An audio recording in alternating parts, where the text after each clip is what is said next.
This is Jelly Bean, and if you have one of these, you know that they talk. And eventually the voice box can run out of juice when the batteries die. So I thought we would see if we can access it. One way you can is by taking the head off. And you can see here, never mind this was a temporary tattoo that I put on there. It is not coming off though, so I wouldn't suggest doing that. I have removed the head. There's a zip tie that goes around, and then I just put this elastic through.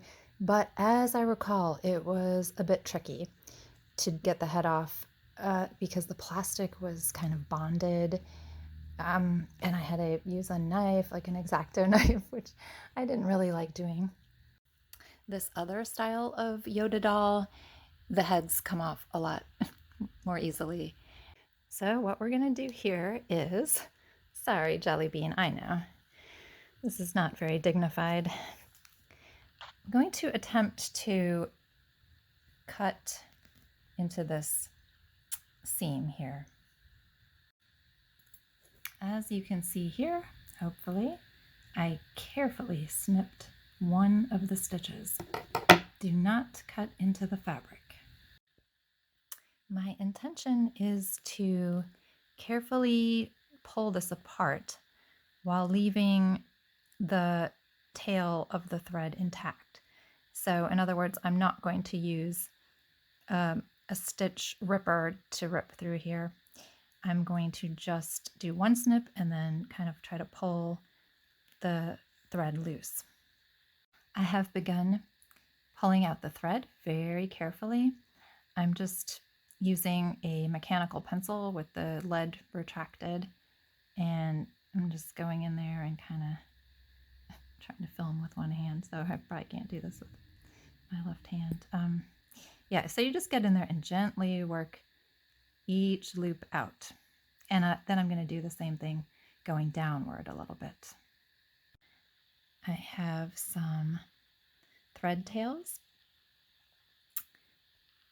And the reason I cut my stitch in the middle and then worked up and down is so I will have these two thread tails. One thing I did notice as I pulled out the loops is that it looks like it's a double thread here, but it actually goes across and back. So you might have to pull the two loops separately, even though it looks like they're so close together. Well, this is interesting, and I wish I had filmed it, but I noticed as I was working with the one thread that there was another thread that was still connected going all the way down, and I don't know what that's about, but I actually just snipped that one in half, and now I can use that to tie off the other thread tail. So I'm going to do that. And down here as well. You can't really see here, but I've knotted down here and up here.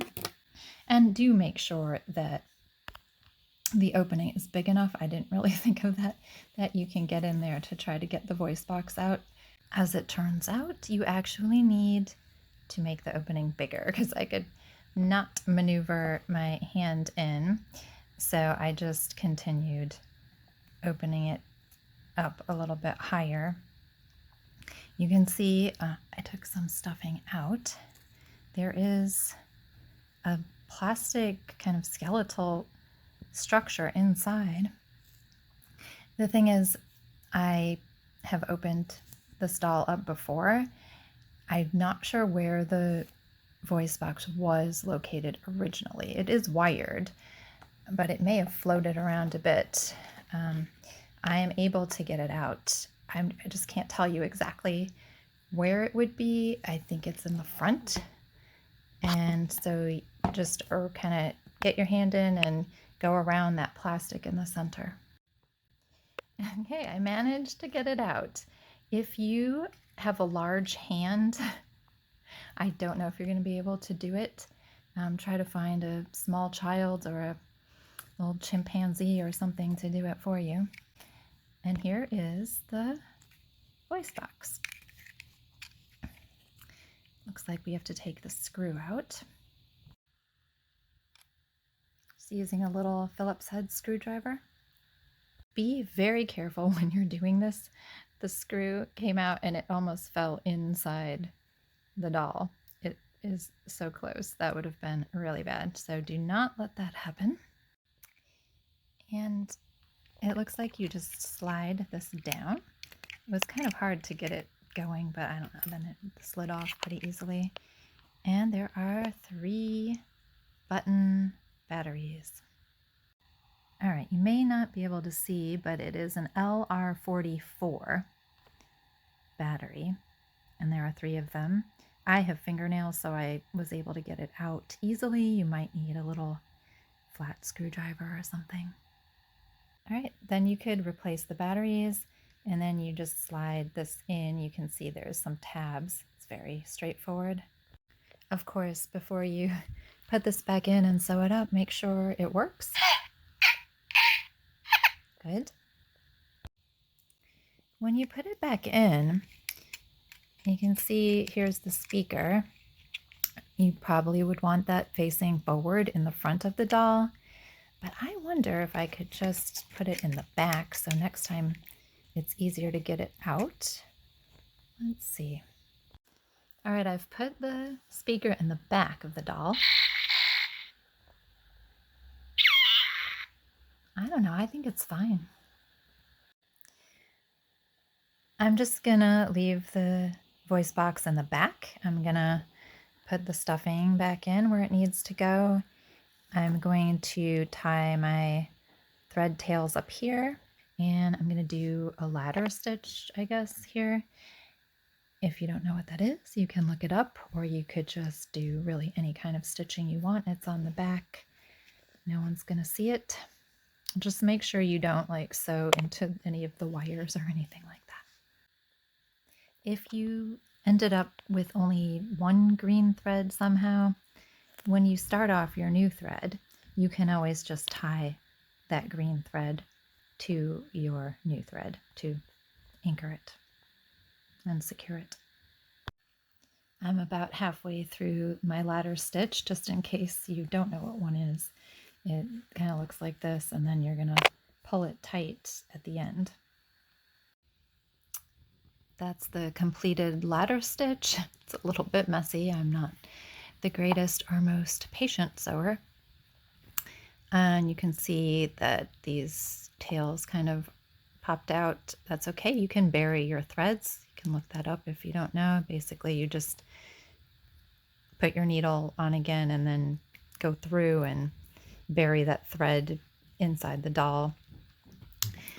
Very simple to do, or you can just leave them hanging out. It's in the back. You could trim them a bit. So you can see here I am burying this thread. I took it down and across, brought it out here, and now I'm going to snip it, and you will not see that tail. All done. It sounds great. And that opening in the back could be useful too if you wanted to put, I don't know, potpourri or something. I was kind of toying with that idea. I don't know what else you can put in there. You could store your valuables inside or anything you want. The punchline to the video is that I forgot to put the screw back on. Hilarious. Fortunately, I have made the head easily removable. So let's look at that method. Because I've already replaced the zip tie with elastic, I really just have to undo my knot and the head will come off. One thing about this type of doll is that the head does not come off completely because it does have that structure. So you will have to reach in there. You can get past the head to get in there and find the voice box, probably, I would think, if your hand is small enough. There's the voice box, and now I can put the screw back in. All done. Again.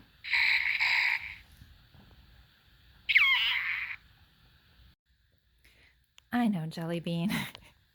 More indignities. But it just occurred to me that you could probably also do it with the side seam. And that might be a little bit closer to the front of the doll to reach and get the voice box. But like I said, I'm not sure exactly where it was originally.